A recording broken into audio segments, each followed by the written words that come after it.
damos gracias una vez más por tu misericordia, por tu bondad. Gracias, Señor, por este momento de nosotros poder exponer tu palabra, por el privilegio que nos concede, Señor, de poder predicar tu santa palabra. Dios, te pido que Cristo sea exaltado a través de ella, Señor, que mis limitaciones, Señor, no sean un obstáculo para que tú puedas ser exaltado, Señor, por medio de tu palabra. Ayúdanos a aplicar, Señor, tu palabra a nuestros corazones. Ayúdanos, Señor, a ver, Señor, tu palabra en nosotros. Y ayúdanos, Señor, a que nosotros podamos vivir conforme a tu santa y divina palabra, Dios. En el nombre de Jesús. Amén. Considero a Jesús de Nazaret uno de los mayores maestros que ha existido. Diré a los hindúes que la vida no está completa a menos que se estudien con reverencia las enseñanzas de Jesús. Eso dijo Gandhi, hablando sobre Jesús, un extraordinario poder de influir en los hombres y suministrarles mando nos fue dado a Alejandro, a Carlomagno y a mí. Pero en el caso de nosotros, la presencia ha sido necesaria, mientras que Jesús ha influido en sus súbditos y les ha suministrado mando sin su presencia corporal visible durante 1800 años. Eso dijo Napoleón Bonaparte, hablando también sobre ese personaje histórico llamado Jesús de Nazaret. Estos hombres han visto a Jesús así como lo han visto otros hombres. Estos han visto a Jesús como un gran hombre. Y como un gran hombre, y vaya que lo fue. Vaya que fue un buen hombre. Lo presentan a Jesús como un extraordinario maestro. Y fue un extraordinario maestro.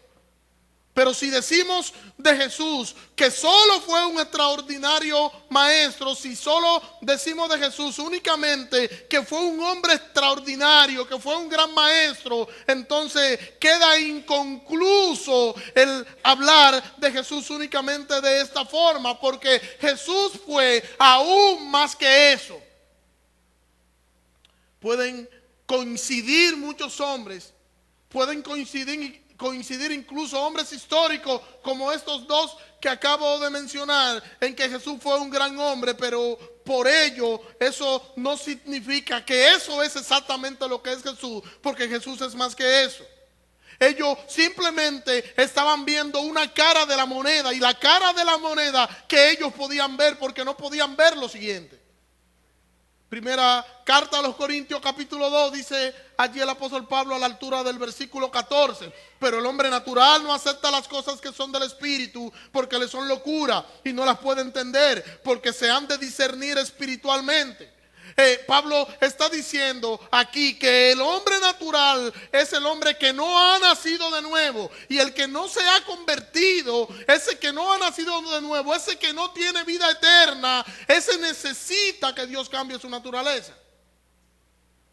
Y como es un hombre sin Dios, como es un hombre sin vida, no entiende las cosas espirituales. No la entiende porque no la puede entender, y como no la puede entender, la tilda de locura. Este hombre es, cuanto llega más lejos, cuando él puede llegar más lejos en su estado de conocimiento y de reconocer, cuando llega más lejos, él reconoce a Jesús como un gran hombre o reconoce a Jesús como un gran maestro. Algo parecido a lo que acabo de decir es lo que pasa en la historia del texto que empezamos a analizar la semana pasada. El hombre que nosotros vemos en el texto que empezamos a analizar la semana pasada, que sabe y testifica e incluso le dice al mismo Jesús que él entiende que es un gran maestro, que es un maestro y que ha venido de Dios. Sabemos que solo una persona que ha venido de Dios puede hacer las cosas que tú haces. Hermano, pero tenemos que llegar a una conclusión con este señor llamado Nicodemo. Y es que el problema de Nicodemo, tal y como Jesús nos lo enseña, no es que reconozca a Jesús o no lo reconozca. El problema es que Nicodemo no ha nacido de nuevo. Y como no ha nacido de nuevo, Nicodemo no puede ver con exactitud quién es Jesucristo. Porque para ver a Jesucristo con exactitud como es, hay que nacer de nuevo. Y voy a leer nuestro texto, Evangelio según San Juan, capítulo 1 hasta el versículo 12. Leo. Y había un hombre de los fariseos que se llamaba Nicodemo, un gobernante de los judíos. Este vino a Jesús de noche y le dijo: Maestro, sabemos que ha venido de Dios como maestro, porque nadie puede hacer estas señales que tú haces a menos que Dios esté con él. Respondió Jesús y le dijo: de cierto te digo que a menos que uno nazca de nuevo no puede ver el reino de Dios. Nicodemo le dijo: ¿cómo puede nacer un hombre si ya es viejo? ¿Puede acaso entrar por segunda vez en el vientre de su madre y nacer? Respondió Jesús: de cierto te digo que a menos que uno nazca de agua y del Espíritu no puede entrar en el reino de Dios. Lo que es nacido de carne, carne es, y lo que es nacido del Espíritu, Espíritu es. No te maravilles de que te dije: os es necesario nacer de nuevo. El viento sopla de donde quiere y oye su sonido, pero no sabe ni de dónde viene ni a dónde va. Así es todo aquel que ha nacido del Espíritu. Respondió Nicodemo y le dijo: ¿cómo puede hacerse esto? Respondió Jesús y le dijo: ¿tú eres maestro de Israel y no sabes esto? De cierto te digo que hablamos de lo que sabemos y testificamos de lo que hemos visto, pero no recibí nuestro testimonio. Si os hablo de las cosas terrenales y no creéis, ¿cómo creeréis si os hablare de las celestiales? Nadie ha subido al cielo sino el que descendió del cielo, el Hijo del Hombre. Versículo 14 y versículo 15 dice: y como Moisés levantó la serpiente en el desierto, así es necesario que el Hijo del Hombre sea levantado, para que todo aquel que en él cree no se pierda, mas tenga vida eterna. Un texto fascinante, este texto que venimos viendo la semana pasada. Permítanme decir algunas cosas en torno al texto en sentido general y luego entrar a la segunda parte que tenemos hoy. Hablamos en torno a Nicodemo y dijimos que Nicodemo es un principal de entre los judíos que pertenecía al grupo de los 70 de lo que es de lo que era el Sanedrín, o era la corte hebrea.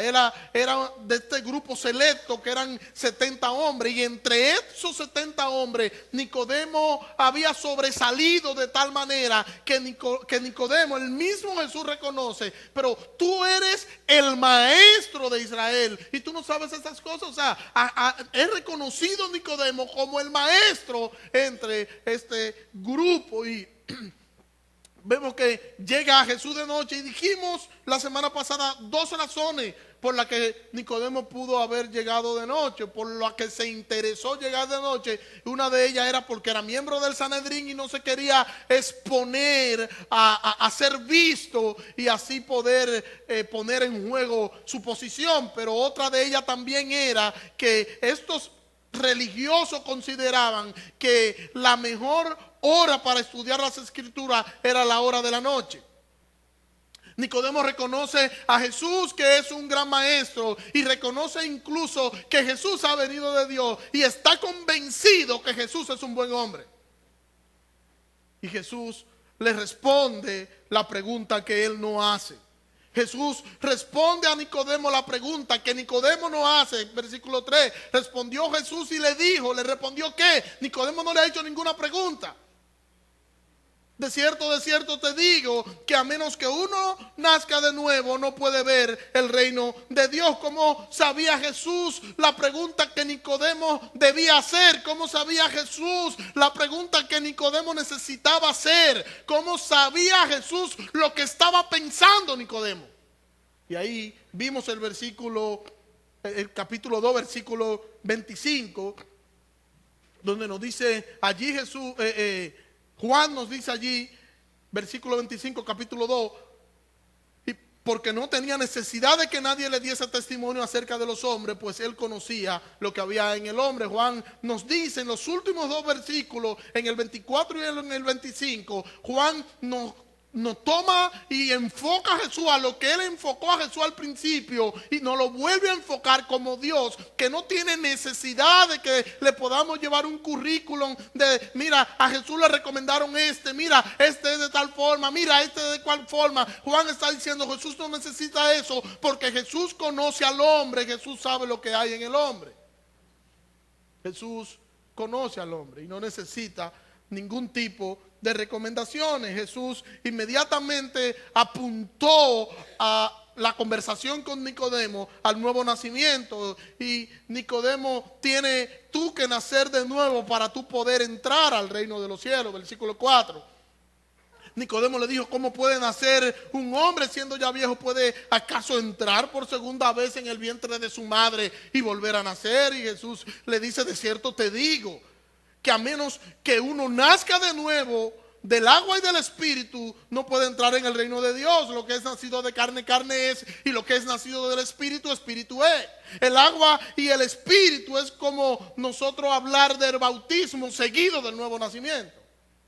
Y hay un sinnúmero de controversia en torno a eso que no quiero mencionar en esta mañana. El versículo 6, lo que ha nacido de la carne, carne es, y lo que es nacido del espíritu, espíritu es. Esto es más bien una referencia a la condición humana, y esto lo que significa es que cada niño nace de padre pecador, y como nace de padres pecadores, cada niño es pecador. Somos todos, absolutamente, de manera total, somos nosotros depravados, somos nosotros pecadores, estamos en una corrupción total, y nuestra naturaleza es una naturaleza pecaminosa. Y esto lo que indica es que el hombre entonces no tiene capacidad para salvarse a sí mismo, y no tiene capacidad para por su propia cuenta poder acercarse a Dios. No puede hacer nada y no puede aportar nada para la salvación. Este hombre está incapacitado espiritualmente, y como está incapacitado espiritualmente, es Dios quien lo hace nacer de nuevo. El poder para que este hombre pueda nacer de nuevo no sale del hombre sino de Dios. No es un producto del hombre sino de Dios. Mire como lo dice el salmista David en el Salmo 51, versículo 5. Yo sé que soy malo de nacimiento, pecador me concibió mi madre. Allí el salmista David reconoce que él es pecador de nacimiento desde que estaba allí en el vientre de su madre. Nuestro texto dice, y lo que ha nacido del Espíritu, Espíritu es. Y esto vuelve de nuevo, el Señor apunta a Nicodemo a lo que es el nuevo nacimiento, el nacimiento espiritual, ese nacimiento espiritual que es producido únicamente por Dios. Cuando alguien nace de nuevo, ese que nace de nuevo recibe una nueva naturaleza y es nacido del Espíritu, y como es nacido del Espíritu, ahora es un nuevo ser porque tiene una nueva naturaleza, y tiene una nueva naturaleza que no es algo natural, sino que es una nueva naturaleza que le ha sido dada por Dios. Y podríamos decirlo de esta manera: lo humano puede engendrar solo humano, o lo humano puede engendrar solo pecado, pero el Espíritu Santo solo puede engendrar transformación espiritual en el corazón de ese humano que es pecador. Evangelio según San Juan, capítulo 1, versículo 11. A los suyos vino, pero los suyos no le recibieron. Pero a todos los que le recibieron, a los que creen en su nombre, les dio el derecho de ser llamados hijos de Dios. ¿Y quiénes son esos, Juan? Bueno, versículo 13. Los cuales nacieron no de sangre, ni de voluntad de carne, ni de voluntad de varón, sino según Dios. Aquellos que han nacido de nuevo, dice Juan en el capítulo 1, son aquellos que no han sido engendrados, o sea, no nacieron de sangre, no nacieron de la voluntad de los hombres, no nacieron de la voluntad de papá ni de la voluntad de mamá, sino que nacieron por la voluntad única y absoluta de Dios. Es eso exactamente lo que está diciendo Juan en el versículo 1. Los que han nacido de nuevo son aquellos que han sido engendrados por Dios, aquellos que Dios le ha dado una nueva naturaleza y por ello estos han nacido del Espíritu. Jesús le dice: no te maravilles de que te dije, os es necesario nacer de nuevo. Aquí en nuestras traducciones pierde un poco el peso aquí lo que le está diciendo Jesús a Nicodemo. Porque si nosotros analizamos, esto causa perplejidad en el corazón de Nicodemo. Mira cómo lo dice la Nueva Versión Internacional. No te sorprenda de que te haya dicho tiene que nacer de nuevo. La Dios habla hoy, dice, ustedes tienen que nacer de nuevo. Y la Nueva Traducción Viviente dice, no te sorprenda cuando te digo tiene que nacer de nuevo. O sea, no es lo mismo. Si se dan cuenta, el énfasis no es el mismo. Y el énfasis en el griego tampoco es el mismo. Jesús está diciendo a Nicodemo, tú tienes que nacer de nuevo. Si no nace de nuevo, no puede entrar en el reino de Dios. No es lo mismo que yo te diga, mira, es necesario que yo beba agua porque yo tengo mucha sed. No es lo mismo a que yo te diga eso, es necesario yo beber agua porque tengo mucha sed, a que yo te diga, mira, yo tengo que beber agua y no puedo dar un paso más sin yo beber agua. Eso es exactamente lo que está diciendo Jesús. El necesario que nosotros tenemos en nuestra traducción es como, lo podemos ver como algo que puede esperar. Y el tengo es algo inminente, es una urgencia. De hecho, el vocablo griego que se utiliza ahí es una urgencia, indica algo inminente, indica algo que debe hacerse aquí y ahora. Nosotros necesitamos con carácter de urgencia nacer de nuevo. Respondió Nicodemo y le dijo, ¿y cómo yo puedo hacer eso? El nuevo nacimiento lo produce Dios en el hombre y los esfuerzos humanos son insuficientes para alcanzar el nuevo nacimiento. El que no es cristiano no entiende el evangelio. Pero al que no es cristiano, aunque no entiende el evangelio, hay que predicarle el evangelio. Suena como medio, ¿verdad? ¿Por qué hay que predicarle el evangelio? Bueno, porque simplemente es Dios quien hace nacer de nuevo a ese hombre que no entiende y que no conoce el evangelio. Él no conoce ni entiende el evangelio, pero hay que predicarle el evangelio para que el evangelio pueda producir en él el nuevo nacimiento. El que no ha nacido de nuevo no entiende, pero al que no ha nacido de nuevo hay que predicarle para que entienda. Suena como medio extraño, ¿verdad? Pero es así. Él no entiende porque no ha nacido de nuevo, que es el mismo caso de Nicodemo. Nicodemo no entiende porque Nicodemo no ha nacido de nuevo, pero Jesús no dijo, ay, no, yo no voy a perder mi tiempo contigo porque tú todavía no has nacido de nuevo. Cuando tú nazcas de nuevo vamos a terminar esta conversación. Está muy buena. No es eso lo que está haciendo Jesús. Jesús continúa porque el que no ha nacido de nuevo, para poder nacer de nuevo, tiene que exponerse al mensaje de salvación. Versículo 9. Respondió Nicodemo y le dijo, ¿cómo puede hacerse eso? Esta pregunta que hace Nicodemo es una pregunta, yo podría decir que es una de las preguntas centrales, tomando en cuenta la pregunta que él no hizo, que fue la que llevó a todo lo que Jesús dijo. La pregunta que Jesús escarbó del corazón de Nicodemo, y esta pregunta porque esta pregunta lleva a Jesús entonces a hacer un paralelismo o hacer una declaración, haciendo un paralelismo con un hecho del Antiguo Testamento, y es brillante eso. Jesús sabía que Nicodemo no había nacido de nuevo, y aún así Jesús no para, Jesús continúa, y lo que se resta diciéndole es dándole más peso a lo que él había dicho sobre el nuevo nacimiento. Y pasa a darle una ilustración. Respondió Jesús y le dijo, Tú eres maestro de Israel y no sabes esto. Jesús está apuntando nuevamente al corazón de este religioso que cree que en realidad él lo conoce, pero él no conoce lo que él cree que conoce.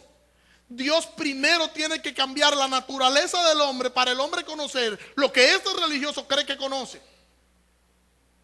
Nicodemo, yo he bajado del cielo, le dice Jesús, y solo yo sé cómo hacer a alguien de nuevo. Solo yo sé cómo provocar el nuevo nacimiento en alguien. Nicodemo, solo yo doy el nuevo nacimiento. Eso es exactamente lo que Jesús le está diciendo a Nicodemo.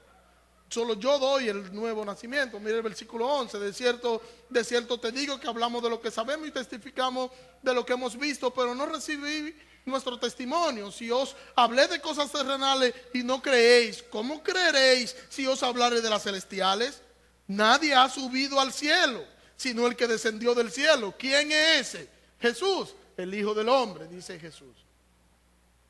No importa lo que el hombre entienda, no importa el buen pensamiento que tenga de Jesús, no importa que crea que Jesús fue un buen hombre, no importa que crea que Jesús estuvo en una élite de hombres que tenían un pensamiento avanzado. No importa lo bueno que pueda creer de Jesús o que crea que ir a la iglesia es bonito. No importa que una persona crea que bueno, qué bonito es ir a la iglesia. Y yo voy a la iglesia porque yo me libero de muchísimos problemas y yo me libero de muchísimas dificultades. No importa que una persona entienda que hay que orar para poder acallar la conciencia y que cuando se ora Dios hace algo. Eso no es el centro de nada de esto. No, eso no tiene la importancia que amerita lo que está diciendo Jesús. Jesús está diciendo que si tú no has nacido de nuevo, no importa lo que haga. Y le está diciendo a este hombre religioso que oraba, que ayunaba y que hacía un sinnúmero de ritos religiosos. Mira, no importa todas las cosas que tú puedas hacer, tú tienes que nacer de nuevo. Tu creencia es falsa. No significa nada. Para entrar al reino de los cielos hay que nacer de nuevo. Tu naturaleza debe cambiar. Y ese cambio, quien lo produce es Dios en el corazón del hombre. El que ha sido transformado, este hombre que ha sido transformado porque ha nacido de nuevo, es un hombre que no sigue igual. No puede seguir igual, no es el mismo. No podemos ser, tú no puedes ser la misma persona que tú eras antes de ser cristiano. No puedes ser la misma persona luego de haber experimentado el nuevo nacimiento. ¿Por qué? Simplemente porque cambian las cosas, cambian los gustos, cambia la naturaleza, cambia tu deseo. Ya tú no vives, ahora vive Cristo en mí. Eres un ciudadano celestial que es peregrino en la tierra. Y ahora lo que debe apasionarte es el reino de Dios. Lo que debe cautivarte es el reino de Dios. Tu vista debe estar puesta en el blanco que es Cristo. Y de manera constante tú debes o deberías preguntarte, ¿yo he nacido de nuevo? ¿Yo vivo como una persona que ha nacido de nuevo? ¿Habla mi vida de la transformación que Dios ha hecho en mí? ¿Cuáles son mis gustos? ¿Qué me mueve a mí a venir a la iglesia? ¿Cuál es la motivación que me empuja día tras día a hacer todas las cosas? Si tú has nacido de nuevo, eso debe verse. Los demás deben ver a Cristo en nosotros. El nuevo nacimiento es un cambio de naturaleza. Tus prioridades no son las mismas. Ahora tú debes enfocarte en el reino de Dios, que era lo que tú no te enfocabas antes. Y nada, absolutamente nada más que eso debe ocupar el primer lugar en tu vida. Tú debemos vivir una vida conforme a lo que es un ciudadano del reino celestial.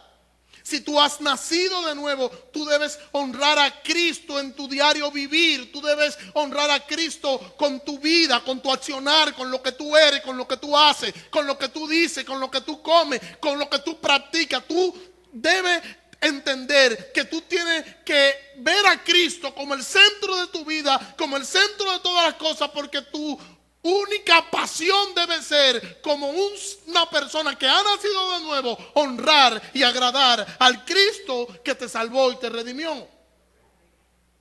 No podemos vivir engañando. No podemos vivir mintiendo. No podemos vivir detrás de los placeres y detrás de las cosas que nos ofrece el mundo. No.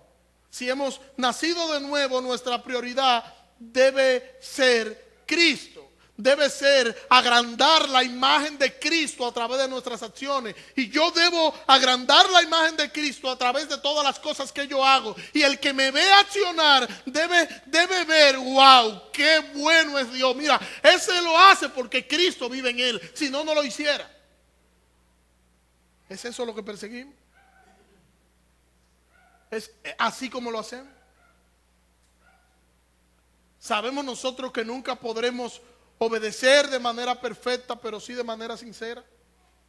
Eso nos debe llevar no a justificarnos, sino debe llevarnos a nosotros a pegarnos más a Cristo y a depender más de Cristo, a depender más de Cristo, porque yo reconozco que yo estoy en un proceso de santificación, que yo estoy en un proceso y que ese proceso va a terminar cuando yo esté con Cristo, y que debo cuidar mi vida, y que debo cuidar mis ojos, y que debo cuidar mis manos, y que debo cuidar todo cuanto yo soy, porque yo no puedo confiar en mí. Yo no soy digno de yo confiar en mí, porque mi naturaleza es una naturaleza complicada, porque el pecado todavía mora en mí. A pesar de que ya fue perdonado en la cruz, el pecado mora en mí. El pecado todavía produce en mí crisis, y hay batalla en mi producto o fruto del pecado, que yo tengo que lidiar con todo eso. Y al final mi batalla y mi lucha con el pecado debe apuntar a la gloria de Dios, y debe terminar, y yo debo concluir dando gloria a Dios con mis luchas, con mis crisis y con mis problemas.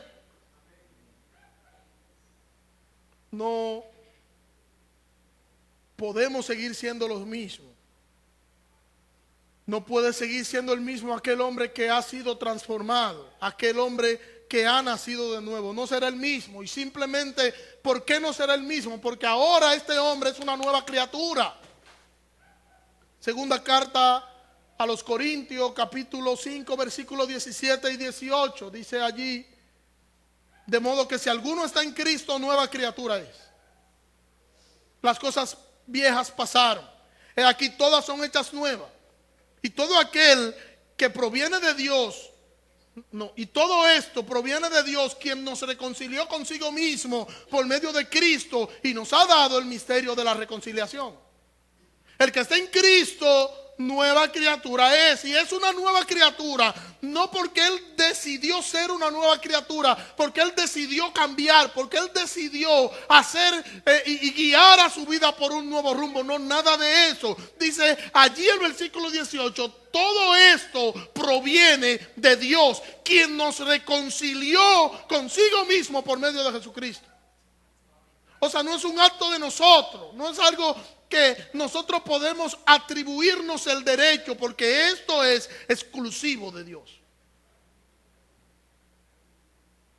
Y yo podría preguntar a esta altura: ¿tú eres una nueva criatura? El apóstol Pablo dice que si alguno está en Cristo, es una nueva criatura. ¿Tú eres una nueva criatura? ¿Las cosas viejas pasaron en ti? ¿Todas son hechas nuevas? Ese todas son hechas nuevas tiene que ver con la transformación, pero si tú eres una nueva criatura y las cosas viejas pasaron, implica cómo tú te estás comportando, cómo tú estás viviendo, qué está rigiendo tu vida. Cuando tú te levantas cada mañana, ¿qué te levanta a ir qué te motiva a ir al trabajo? ¿Cuál es la motivación que te hace levantarte, bañarte y salir de tu casa? ¿Cuál es la motivación central que hay en tu corazón? Debe ser Cristo la motivación de todo creyente. ¿Es Cristo tu motivación? Pablo dice aquí que somos una nueva criatura por el nacimiento. Dice el versículo 11 de nuestro texto de Juan, capítulo 3. De cierto te digo que hablamos de lo que sabemos y testificamos de lo que hemos visto, pero no recibí nuestro testimonio. Este versículo un poquito más claro, en la Nueva Versión Internacional, dice ese mismo versículo: te digo con seguridad y verdad que hablamos de lo que sabemos y damos testimonio de lo que hemos visto personalmente, pero ustedes no aceptan nuestro testimonio. ¿A quién Jesús le está diciendo eso? Nicodemo reconoce que Jesús es un buen hombre. Nicodemo está dispuesto a ver a Jesús como un profeta. Y está dispuesto a ver a Jesús como un profeta porque Nicodemo le dice a Jesús: nosotros creemos que tú has salido de Dios. Creemos que tú has venido de Dios, o sea, que tú has sido un enviado de Dios, porque nadie hace las cosas que tú haces si Dios no está en él. O sea, podríamos parafrasear eso diciendo que Nicodemo estaba dispuesto a ver a Jesús como un profeta, a ver a Jesús como alguien que había venido de parte de Dios. Nicodemo estaba dispuesto a eso. ¿Y cuántas personas hoy no están dispuestas a ver a Jesús de esta manera? O a ver a Jesús como un gran hombre, como alguien quien revolucionó su tiempo, como alguien que dividió la historia, como alguien que fue muy especial. Pero mi Jesús fue más que eso.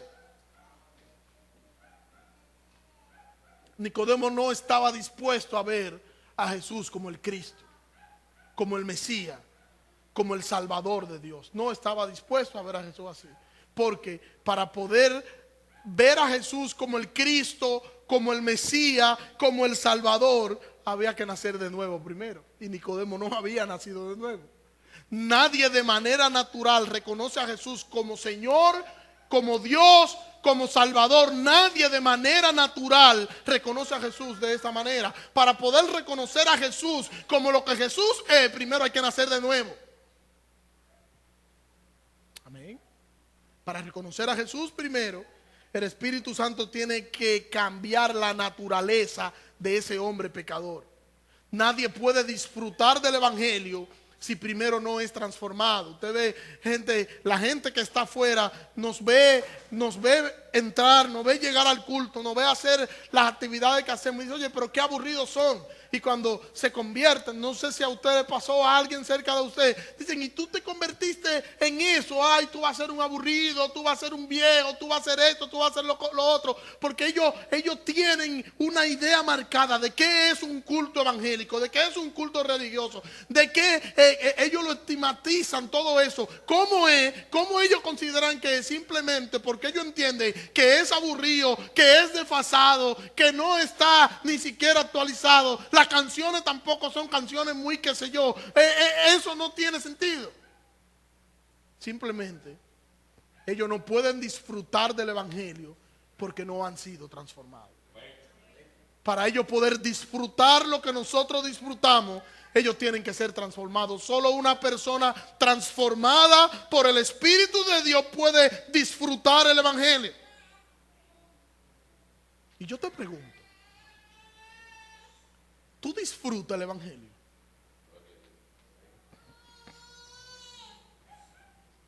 ¿O te avergüenzas de él? Lo que sigue ahora es el paralelismo que hace Jesús para contestar a Nicodemo lo que Nicodemo pregunta del cómo se puede hacer eso. Y versículos 14 y 15 dice allí, Juan capítulo 3, versículos 14 y 15: y como Moisés levantó la serpiente en el desierto, así es necesario que el Hijo del Hombre sea levantado, para que todo aquel que en él cree no se pierda, mas tenga vida eterna. Como Moisés levantó la serpiente en el desierto. ¿Cuál serpiente? Jesús está haciendo un paralelismo o una referencia a Número capítulo 21. Y quiero leerlo. Número capítulo 21, versículo 5 para que entendamos qué es lo que Jesús le está diciendo a Nicodemo. Y Nicodemo sabía lo que Jesús le estaba diciendo, porque Jesús está haciendo una referencia de algo que Nicodemo debía conocer, porque Nicodemo era un maestro de la ley. Capítulo 21, versículo 5 dice allí: y habló el pueblo contra Dios y contra Moisés diciendo: ¿por qué nos ha hecho subir de Egipto para morir en el desierto? Porque no hay pan ni hay agua, y nuestra maldad está, y nuestra alma está hastiada de esta comida miserable. Primero, ellos le están diciendo: Dios dijo que nos iba a sacar de Egipto y que nos iba a llevar a una tierra que fluía leche y miel. Bueno, no es así. Dios nos mintió, nos habló mentira, porque nosotros, mira donde nosotros estamos, mira en la condición en la que nosotros estamos. Aquí no hay nada, aquí no hay agua, aquí no hay pan, aquí no hay nada, y nosotros estamos turbados por esta miserable comida que Dios nos ha dado a nosotros. Están tildando a Dios de mentiroso. Versículo 6.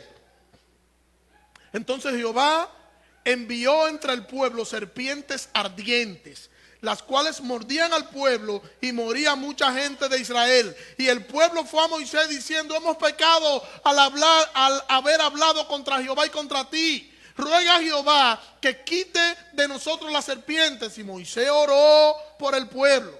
Entonces Jehová le dijo a Moisés: hazte una serpiente ardiente y ponla sobre un asta, y sucederá que cualquiera que sea mordido y la mire vivirá. Moisés hizo una serpiente de bronce y la puso sobre un asta, y sucedía que cuando alguna serpiente mordía a alguno, si éste miraba a la serpiente, vivía. Ese es el relato al que Jesús le está haciendo referencia a Nicodemo. Y está diciendo: así como Moisés levantó la serpiente, así es necesario que el Hijo del Hombre sea levantado, para que todo aquel que en él cree no se pierda, mas tenga vida eterna. El pueblo de Israel estaba recibiendo un castigo. El Señor mandó esta serpiente como castigo a causa de su condición y de la forma en la que ellos habían reaccionado y habían juzgado a Dios. Todo el que era mordido por la serpiente moría. El pueblo se humilla y el pueblo le dice: bueno, hemos pecado nosotros al hablar Moisés contra ti, hablar contra Jehová. Ora al Señor y pide misericordia por nosotros.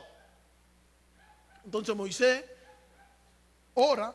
Dios le dice a Moisés: haz una serpiente y ponla sobre un asta. Cuando una serpiente muerda a cualquiera, que mire la persona a esa serpiente que tú levantaste de bronce, y cuando la persona mire a la serpiente, inmediatamente la persona vivirá, la persona va a sanar. Lo lógico aquí sería, para mí, que ellos oren. Moisés oró. Es como nosotros entendemos que el texto hubiese sido más humano. Moisés oró y el pueblo se humilló. Moisés oró y Dios dijo: ok, serpiente, váyanse ahora. Y ya no hay serpiente en el campamento.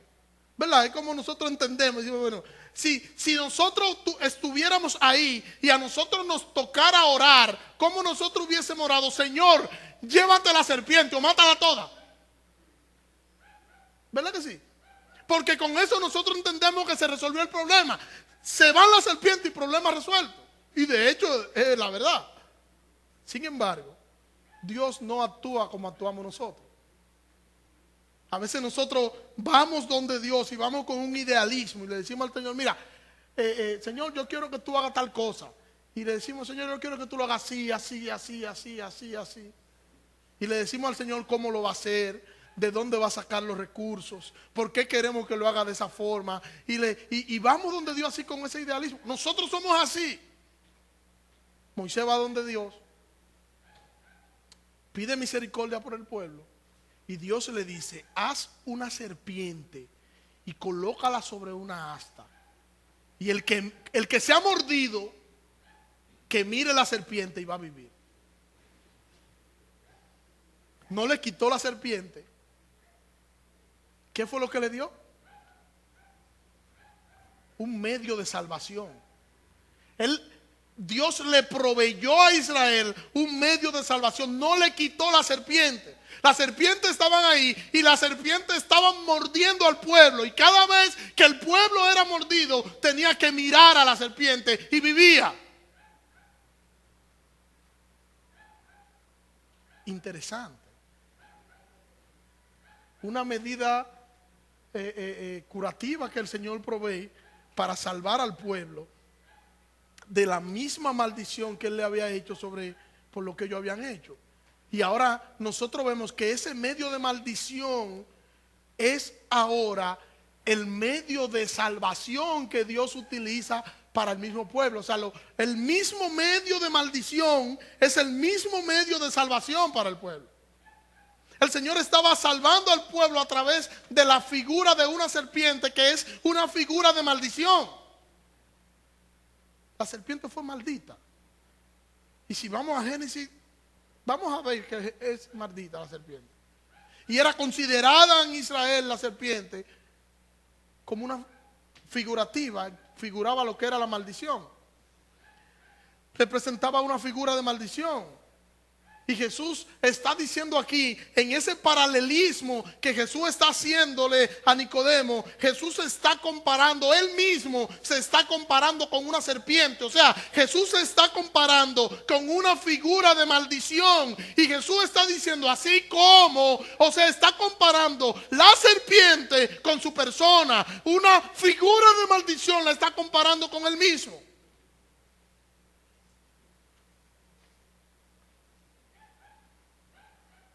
Cristo era maldición. Cristo era pecado. Recuerden que ya dije que Dios envía la maldición con las serpientes. Y la serpiente de por sí representaba maldición. Y cuando el pueblo ora que Dios va a salvar al pueblo, ¿con cuál es el medio que Dios le provee para salvarlo? Una serpiente.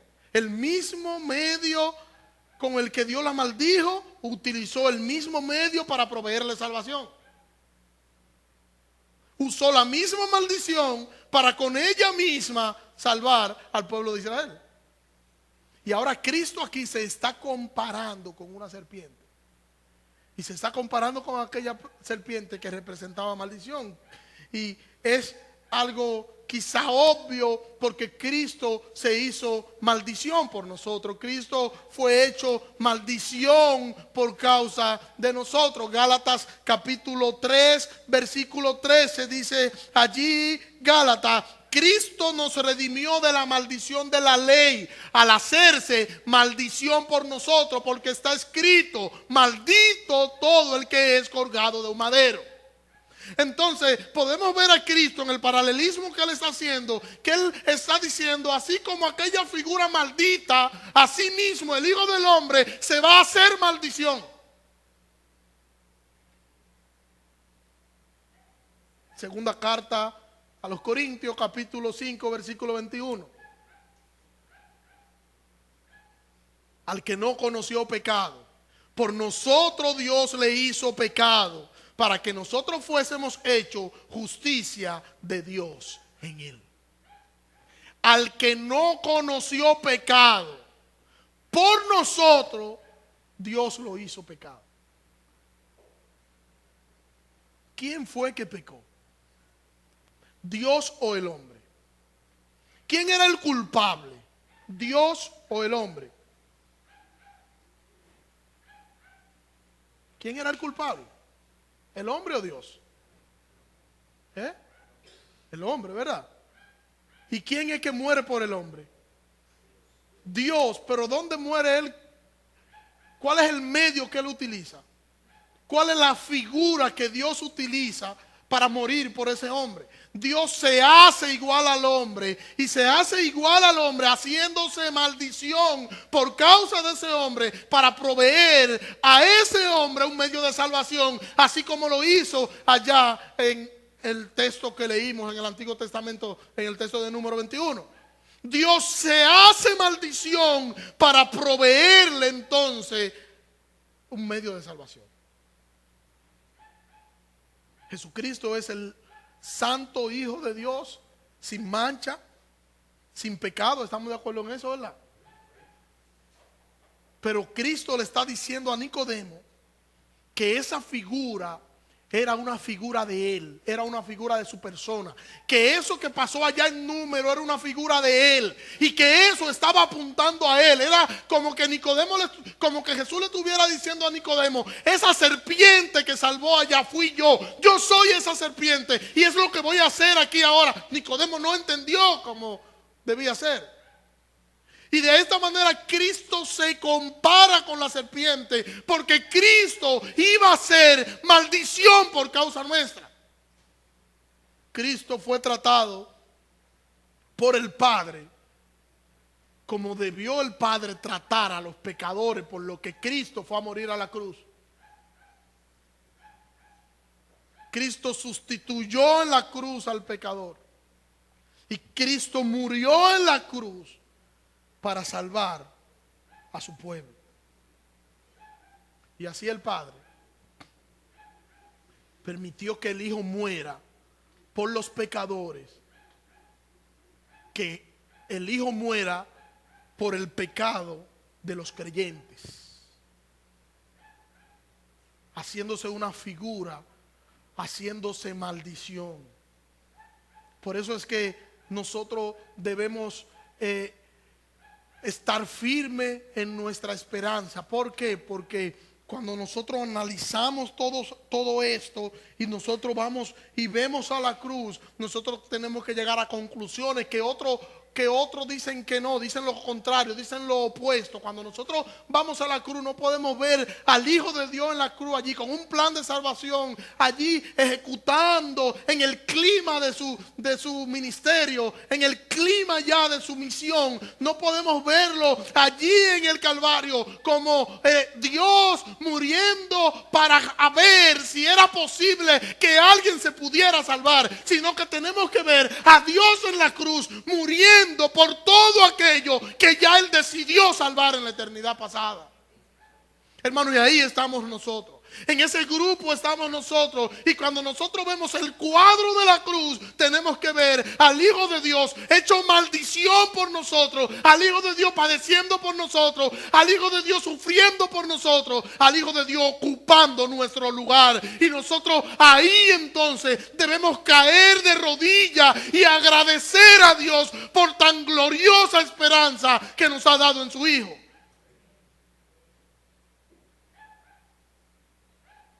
Todo el que miraba a la serpiente era salvo.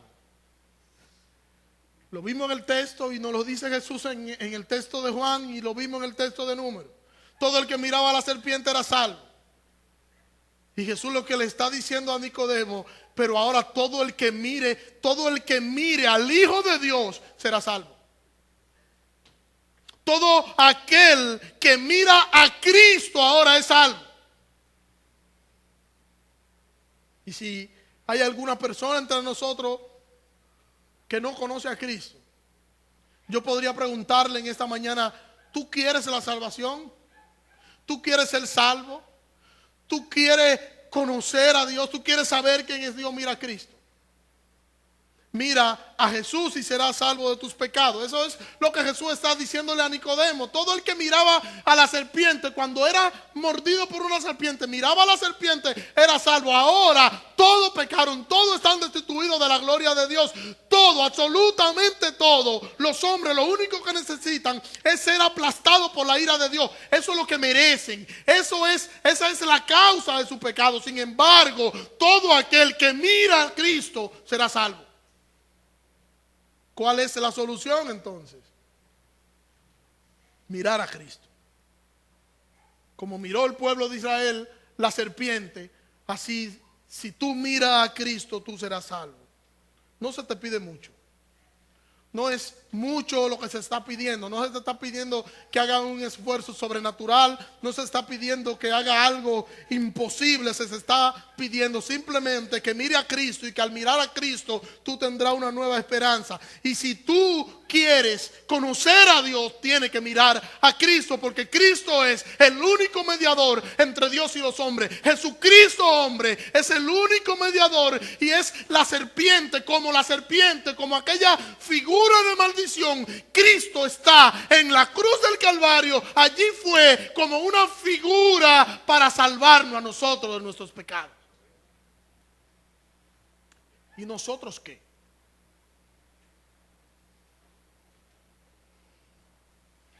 Podemos decir, usted puede decir, pastor, pero sí, eso para los amigos, eso es perfecto. ¿Y para nosotros qué? Para nosotros es simple. Nosotros miramos a Cristo, nacimos de nuevo porque Dios nos hizo nacer de nuevo por su Espíritu.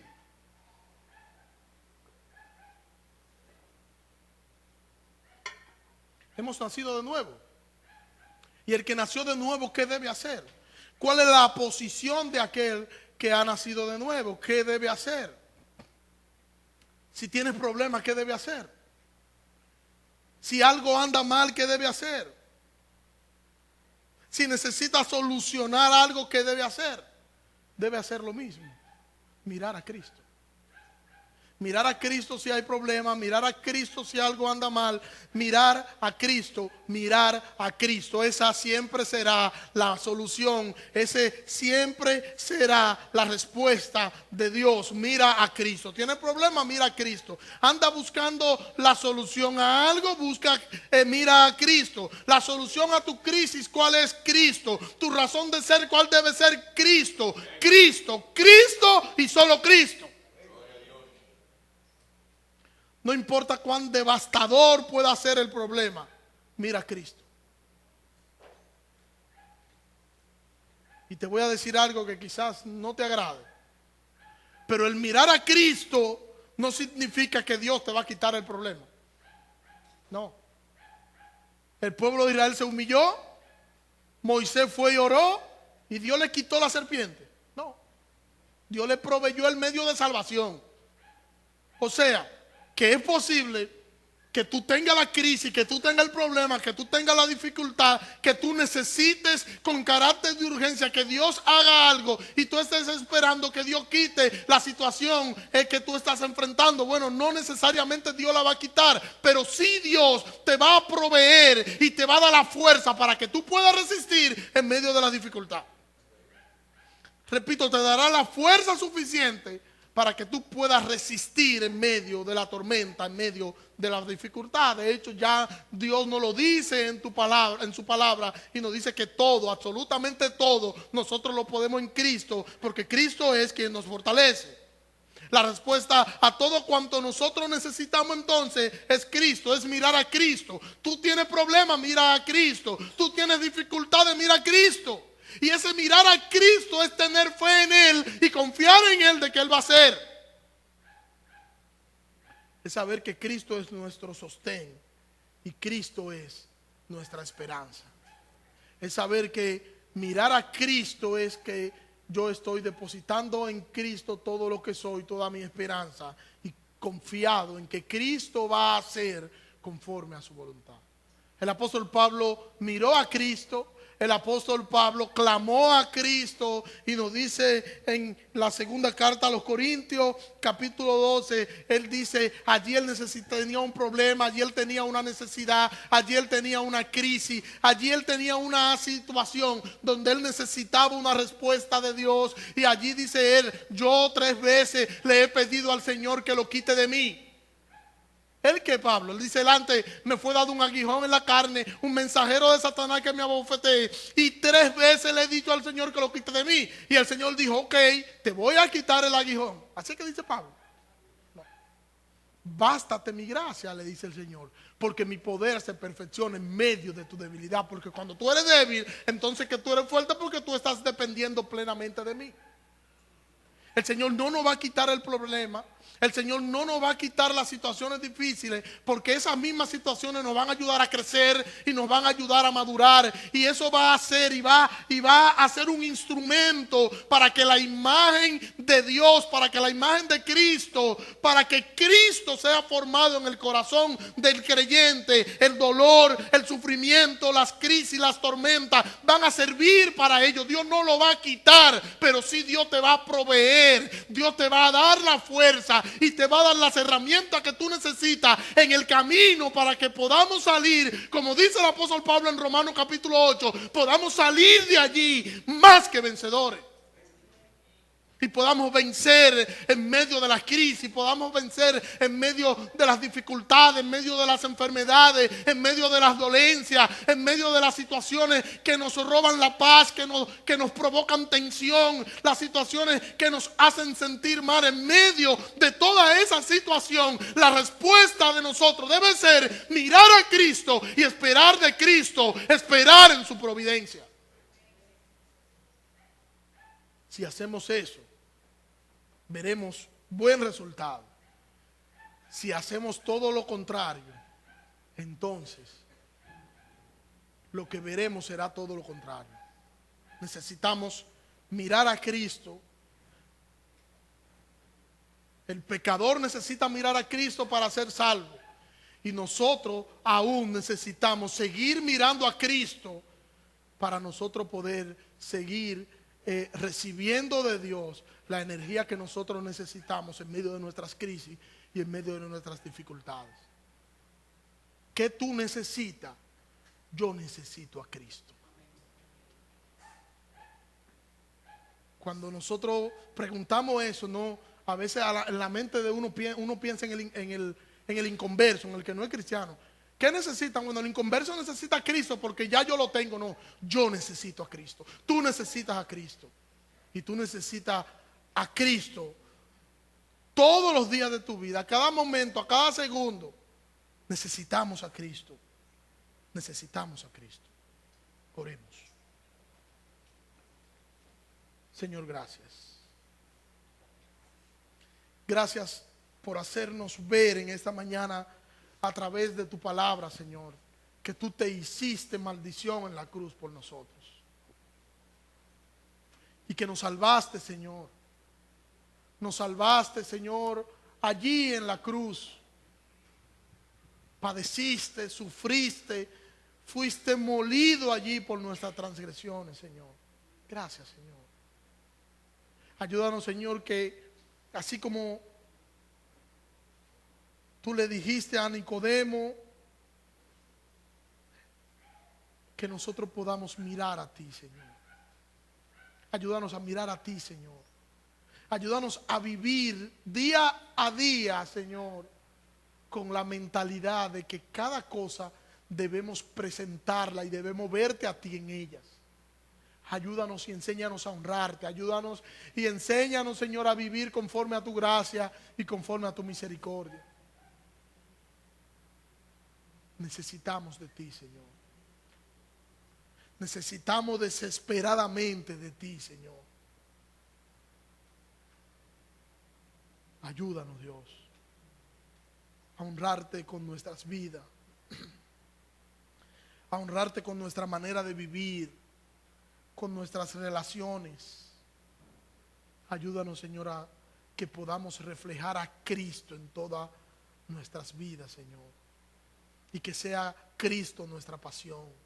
Y que sea Cristo nuestro todo. Y que sea Cristo el centro de nuestras vidas. Y que vivamos por Cristo. Y que todo lo que nosotros hagamos, lo hagamos para Cristo y su gloria.